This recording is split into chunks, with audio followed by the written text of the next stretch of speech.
Дараагийн мэдээ Монгол орны нийт нутгийн 77% нуруу амьсгалын өөрчлөлт бэлчээрийн хит ашиглалтаас үүдэж цөлжилт газрын дороотолд өртөөд байна. Үржил шимтэй газар нутгийн хэмжээ багасж байгаа нь бэлчээр нутагт түшиглэн амьдардаг малчин иргэдийн амжиргаанд дарамтыг учруулж байгаа. Тэгвэл үүний эсрэг авах боломжтой арга хэмжээний талаар Америк нэгдсэн улсын дэд ерөнхийлөгч Асан Аль Гор танилцууллаа. Тэрээр сэргэгдэх эрчим хүчний төслүүдэд хөрөнгө татаж орон нутгийн иргэд болон ажиглагчдад ашигтай бодлогыг дэмжих хэрэгтэй гэж онцолсон юм. Уур амьсгалын өөрчлөлт нь газрын дороотол, усны хомсдол, зуудын давтамж болон цар хүрээг нэмэгдүүлэн хурцдаж байна. Түүнчлэн агаарын температурын өсөлт нь эдийн засгийн гол салбар болох хөдөө аж ахуй, мал аж ахуйн салбарт ихээхэн хохирол учруулж байгаа юм. Эрчим хүчний хараад бус байдал, бие даасан байдал, цаашаа нэг эрчим хүчийг бас экспортлно гэсэн энэ ажил бол маш сайн явж байгаа шүү дээ. Та бүхэн сайн мэдсэн баг. Ердөө 10 хоногийн өмнө тэр дэлхийн хамгийн том бас тоглогчтой нэг Aqua Power гэдэг компани хурж ирээд ногоо эрчим хүчинд бид нар 10 тэрбум долларын 10 гигаваттын хөрөнгө оруулалт хийя. Дээр ногоо ус төрөгч гэж байгаа. Ногоо ус төрөгчийн төсөл бол одоо дэлхийн ирээдүйн энергийн одоо ирээдүй гэж ярьдаг. Ийшээгээ судалгааны ажлыг хамдарч хийя гэдээ явж байгаа юм. Зөвхөн Монгол төдийг бас дэлхийд ч гэсэн нөгөө усны цикл гэж ярьдаг.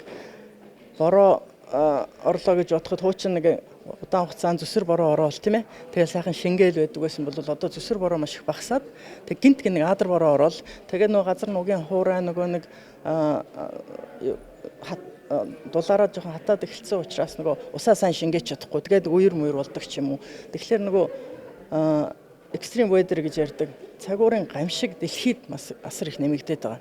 Тэгэхээр яг айлууд өөрсдөө бүр нүүрс одоо түлхээ болоод яг нарны эрчим хүч рүү шилжих тийм боломжийг бид нар олгож байгаа гэсэн үг.